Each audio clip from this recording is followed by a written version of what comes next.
প্রিয় দর্শক, এখন আপনাদের মাঝে যেই ঘটনা নিয়ে এসেছি এই ঘটনাটি কালো জাদু নিয়ে। আর এই ঘটনাটি 3 ভাগে বিভক্ত। আর প্রথম পর্ব যখন শুনবেন তখন দ্বিতীয় পর্বের জন্য অপেক্ষা করবেন, এবং দ্বিতীয় পর্ব যখন শুনবেন তখন মন চাবে কখন তৃতীয় পর্বটা শুনি, এত আকর্ষণীয়। আর এই গল্পটা পুরোটাই শোনা আমাদের একটা বড় ভাইয়ের থেকে। আর এটা গল্পভাবে স্টেপ ভাবে আমরা আপনাদের কাছে তুলে ধরেছি। তো চলুন আর দেরি না করে এই গল্পটা আমরা এখন শুনে আসি। কালো জাদু অনেক ভয়ঙ্কর, এবং এই কালো জাদুর গল্পটা এখন আমরা প্রথম পর্ব শুনবো। চলুন শুনে আসি। কালো জাদু আর জিন, পর্ব 1। আমি ঋতুকে ছাড়া আর কাউকে বিয়ে করব না, মরে গেলেও না। আমি যদি ওরে বিয়ে করতে না পারি তাহলে অন্য কারোর সাথে ওর বিয়ে হতে দেব না, ব্যাস এইটুকুই। তানভীর মামার মুখে এমন কথা শুনে আমি রীতিমতো অবাক। আর অবাক হবই না কেন, আমাকে বিয়ে করবেন, তাও আবার ভাগ্নিকে। মানা যায়? সমাজ কি বলবে? আর আমার সাথে তো ওনার সাথে কোনোদিন ভালো আছেন ছাড়া অন্য কোনো কথাও হয়নি। তাহলে কি দেখে আমাকে বিয়ে করতে বললেন? আমি এসব চিন্তা কোনোদিনও মাথায় আনিনি। আর ওনার সাহস কত, বাবা মা নানা নানুর সামনে এমন কথা বলে উঠল। মনে হচ্ছে উনি মদ খেয়েছেন, আর নয়তো যেভাবে হোক নেশা করেছেন। আমার জানা মতে উনি বাজে কোনো নেশা করেন না, সবার মুখে শুনে আসছি। হাজারে নাকি এরকম একটা ছেলে জন্ম হয়। সবার সামনে কত হাসি খুশি ছিলাম। দেখলাম ওনার এই কথার পর বাবা রাগে কটমট করছে। বাবা কিছু বলছেন না, শ্বশুর বাড়ি আছেন, হয়তো সে সুবাদে। আর সবাই অবাক হয়ে আমার দিকে আর ওনার দিকে বারবার তাকাচ্ছে। নানু বলল, কি রে ঋতু, কি বলছে এসব? আমি বললাম, নানু আমি কিছুই জানি না, তোমরা যেমন প্রথমবার শুনছো ঠিক আমিও। বাবা দেখলাম আমার দিকে চোখ লাল করে তাকিয়ে আছে। বুঝতে আর বাকি থাকলো না, আমাকে ভুল বুঝতেছে। কি জানি মনে করবে এখন ওনারা আমাকে। আমি তো মরে গেলেও বিয়ে করব না, আর এই বিয়েতে কেউ রাজিও থাকবে না। এমন একটা কাহিনীর জন্য আমি মোটেও প্রস্তুত ছিলাম না। উনি আমার সম্পর্কে মামা লাগেন, মানে আম্মুর ভাই। আম্মুর কেমন সম্পর্কের ফুফাতো ভাই লাগেন, তাও তো আমার তো মামা লাগে। জীবনে একবার হলেও মামা ডেকেছি, ভাই হলে মানা যেত, বিয়ে করতে সমস্যা ছিল না। দেখতে তো মাশাআল্লাহ অনেক কিউট, উঁচা লম্বা, ভালোই, হালকা চাপ দাড়ি, অনেক ফর্সা, যে কোনো মেয়ে দেখলেই ফিদা হয়ে যাবে। কে জানে কত মেয়ের সাথে রিলেশন করেছে। তবে আমি কখনো মাথায় এসব চিন্তা আনিনি। আম্মু খালারা বলতো কত মেয়েকে রিজেক্ট করেছে, ওর জীবনে একমাত্র আল্লাহ জানেন। আমার ছোট খালাও নাকি ওনাকে ভীষণ পছন্দ করতেন, প্রপোজও করেছিলেন। পরে নাকি আমার খালাকে যা ইচ্ছে বলে অপমান করেছে তানভীর মামা। কিন্তু শেষমেশ আমাকেই পছন্দ করে বসলেন। এদিকে আমিও কম না, ছেলেরা দেখলেই আমাকে পছন্দ করে ফেলে। ঘর থেকে বের হয়ে স্কুলে যাওয়ার সময় ছেলেরা লাইন দিয়ে থাকে এক নজর দেখার জন্য। দেখতে অনেক সুন্দর, চোখগুলো মায়াবী, মানে দেখতে অসম্ভব সুন্দর আমি। মাঝে মাঝে আমার দাদু বলতো, শফিক কি মেয়ে জন্ম দিলি, পরি আর ঋতুর মাঝে কোনো পার্থক্য নেই। থাক, নিজের নামে সুনাম করা ভালো না। তানভীর মামা বিদেশ থাকেন, গত সপ্তাহে এসেছেন আমার রাফি মামার সাথে। ওনারা একসাথেই থাকেন বিদেশে। যতটুকু শুনেছি ওনার বয়স যখন 5-6, তখন ওনার বাবা মা দুজনেই মারা যান। তারপর থেকে আমার নানা ওনার দেখভাল করেন। গত 2 দিন আগেই আমি, আম্মু, আব্বু আর আমার ছোট ভাই আসছি মামাকে দেখতে। এসে এমন একটা ঘটনার শিকার হব বুঝতে পারিনি। পরের দিন সকালে আব্বুর হুকুম মতো নানু বাড়ি থেকে বিদায় নিতে হলো। এমনিতেই আব্বু আমার নানুর বাড়ির মানুষদের পছন্দ করেন না। আব্বু আম্মুর বিয়েটাও জোরপূর্বক হয়। নানা নাতি অনেক জোর করেই আমার আম্মুকে আব্বুর কাছে বিয়ে দেন, যেখানে আব্বুর কোনো মতই ছিল না। একমাত্র দাদার কারণেই আব্বুকে রাজি হতে হয়। বিয়ের আগে থেকেই আব্বু আমার নানার বাড়ির লোকদের পছন্দ করতেন না, কখনো এই বাড়িতে আসতে চাইতেন না। তার উপর মামার এমন একটা যুক্তিহীন কাজের জন্য আরও খেপে যান। এখন তো গলায় ছুরি লাগালেও আর আসবে না এ বাড়িতে। বিয়ের 20 বছরে এ পর্যন্ত 3 বার গিয়েছেন শ্বশুর বাড়ি। সবসময় আম্মু একাই যেত, সাথে আমাকে নিয়ে। কিন্তু সবচেয়ে মজার বিষয় হলো, আব্বু বিয়ের অমিল থাকলেও শ্বশুর বাড়ির সবাইকে অপছন্দ করলেও আম্মুকে তার বউ হিসেবে সর্বোচ্চ মর্যাদা দিয়েছেন। এই জন্যই নাকি আমার নানারা আব্বুকে এত পছন্দ করতেন। যাই হোক, ভেবেছি অনেকদিন পর নানুর বাড়িতে আসলাম, ভালোই মজা হবে, অনেক দিন থাকবো। কিন্তু তার হলো কই, বজ্জাত তানভীরের জন্য। এরই বাহিরে কার কথা শোনা যায় দেখি তো, একই রাফি মামা আর তানভীর মামা। আল্লাহ জানে আবার কি করতে আসছে। নাম না নিতেই শয়তানটার হাজির। ওনাকে দেখে একটু শান্তিও লাগছিল। ভেবেছি আব্বু আর আম্মুকে বলবে গতকাল যা হয়েছে তার জন্য সরি, ওইসব আমি ইচ্ছে করে করিনি, আমাকে ক্ষমা করুন। আপনারা আবার চলুন ওই বাড়িতে বেড়াবেন অনেক দিন। কিন্তু তা ক্রমশ উল্টো, এসে বলছে আপনার মেয়েকে আমার কাছে বিয়ে দিবেন কিনা। এই কথা শুনে আমার কাশি চলে আসছে। আমার ছোট ভাই রাফাত বলল, এই নে পানি খা, একটু পরে মাইট খেয়ে নিস।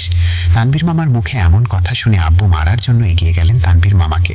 রাফি মামা আব্বুকে ধরে রাখলেন আর বললেন, দুলাভাই শান্ত হন।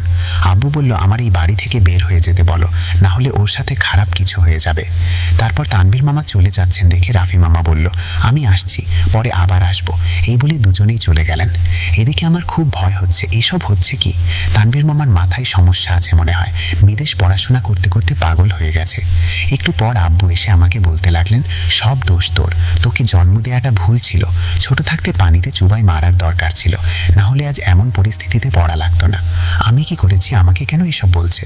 তারপরও এসব কথা শুনে আমার মন খারাপ হয়নি, কারণ এমন খোটা তো আমার প্রতিদিন শোনা লাগে। হয়তো মেয়ে হয়ে জন্ম নেওয়াটা ভুল ছিল। মেয়ে হয়ে জন্ম নিলে যেমন নিজের জ্বালা, তারপর মা বাবারও জ্বালা, তার চেয়ে ছেলে হয়ে জন্ম নিতাম কত ভালো ছিল। এসব ভাবতে ভাবতে কখন যে ঘুমিয়ে পড়েছি মনে নেই। সারা রাত ঘুমানোর পর ঘুম ভাঙল প্রকৃতির ডাকে। বাহিরে কত সুন্দর পাখির গুনগুন শব্দ, ঠান্ডা বাতাস যা আমার জানালা দিয়ে রুমে ঢুকছিল। বাহিরের আবহাওয়াটা অনেক সুন্দর, কখনো এমন পরিবেশ দেখিনি হয়তো।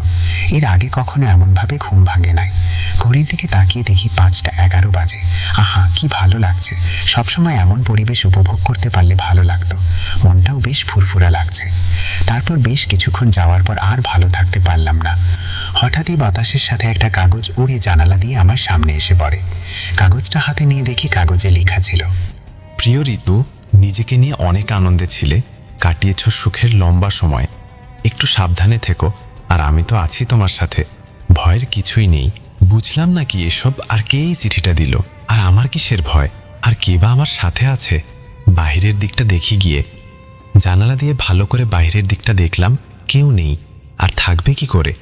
আমার এই জানালার পাশে পুকুর, কোনো মানুষ আসতে পারবে না, শুধুমাত্র স্পাইডারম্যান ছাড়া। মই দিয়েও সম্ভব না। একটু ছাদে গিয়ে দেখে আসলাম, না, কারো অস্তিত্ব নেই। তাহলে কে এই চিঠি দিল, আর কিভাবেই বা দিল? দেওয়ার মতো কাউকেই দেখলাম না। নিশ্চয়ই যে হোক আমাকে নিশানা করেই চিঠিটা দিয়েছে। চিঠিতে আমার নাম লেখা, কিন্তু এই জানালা দিয়ে কিভাবে দিল? কেউ ডিল মেরে দিলে তো ভাঁজ করা থাকতো, আর কেউ ডিল মেরে মনে হয় না দুতলার উপর উঠাতে পারবে। পুরো চিন্তায় পড়ে গেলাম, কিছু মাথায় ঢুকছে না। মামার এমন কাহিনী দেখে যতটা না অবাক, তার চেয়ে বেশি ভয় পেয়েছি এই চিঠিটা পেয়ে। এইসব ভাবতে ভাবতে একটি সপ্তাহ পার হয়ে গেল। একদিন স্নান করে বারিন্দায় খোলা চুলে দাঁড়িয়েছিলাম। খুব বাতাস ছিল, ভালোই লাগছিল। উত্তরে হাওয়া বইছে, বেশ ভালো লাগছে। আমার সাথে এমন মুহূর্ত উপভোগ করার জন্য কিছুক্ষণ পর দেখলাম একটা কবুতরও আসলো। কবুতরটা দেখতে অনেক সুন্দর লাগছিল। এমন সুন্দর কবুতর আগে কখনো দেখিনি। পায়ে একটা লাল সুতা বেঁধে দেওয়া ছিল, মনে হয় কারো পোষা কবুতর। হঠাৎই আমার মাথার উপরে সে ঝাপটি মেরে আবার চলে যায়। খুব ভালোই লাগছিল। হঠাৎ ঠিক তখনই আরেকটা কাগজ উড়ে এসে আমার গায়ে পড়ল। কাগজটা হাতে নিয়ে যে লেখা দেখলাম, তাতে আমার চোখ ছানা বড়া। চিঠিটা পড়ে খুব ভয় পেতে থাকলাম। চিঠিতে লেখা ছিল, প্রিয় ঋতু, আপনি যে কবুতরটিকে দেখে অনেক পছন্দ করেছিলেন, ভেবেছেন এর আগে এত সুন্দর কবুতর দেখেননি, কতই না ভালো লেগেছিল, তাই না? তবে এমন কবুতর দেখলে দূরে থাকবেন। কবুতরটি একটি চুল আপনার মাথা থেকে ছিঁড়ে নিয়ে গেছে। সেই চুল দিয়ে আপনার ক্ষতি করবে এবং আপনাকে তার বশে নিতে পারে। একটা অসাধারণ মানুষ দ্বারা কবুতরটি পরিচালিত। তার কথা মতো আপনাকে উঠবস করার জন্য বিপক্ষ চেষ্টা চালিয়ে যাচ্ছে। আপনি আজ রাত 3টায় স্নান করবেন। তারপর স্নান করার পর যে কয়টি চুল বাথরুমের ফ্লোরে পাবেন, সবগুলো চুল একসাথে গিট্টু দিয়ে দক্ষিণ দিক হয়ে পুকুরে ফেলবেন, যেন একটুও ভুল না হয়।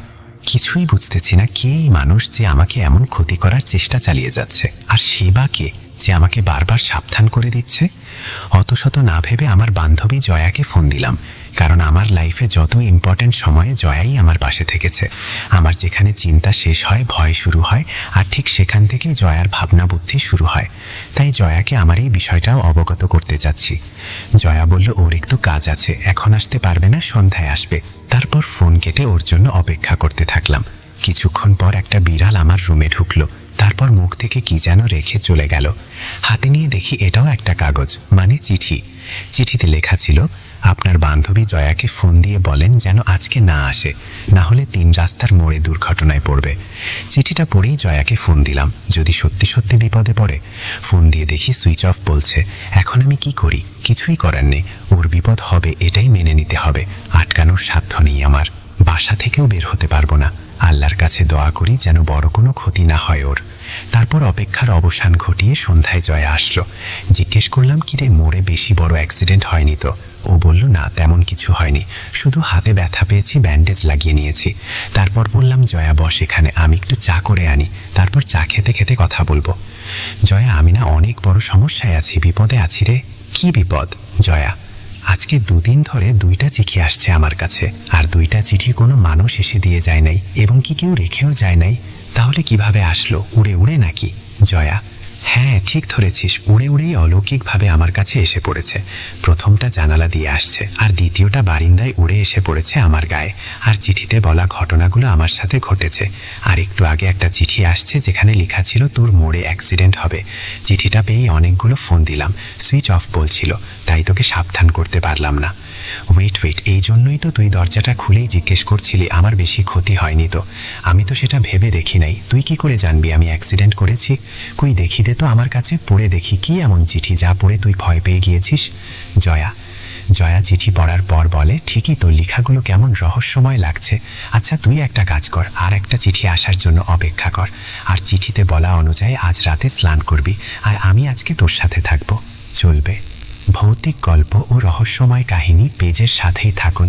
আমাদের চ্যানেলটি সাবস্ক্রাইব করুন, যাতে পরবর্তী গল্পগুলো সহজেই আপনি পেতে পারেন।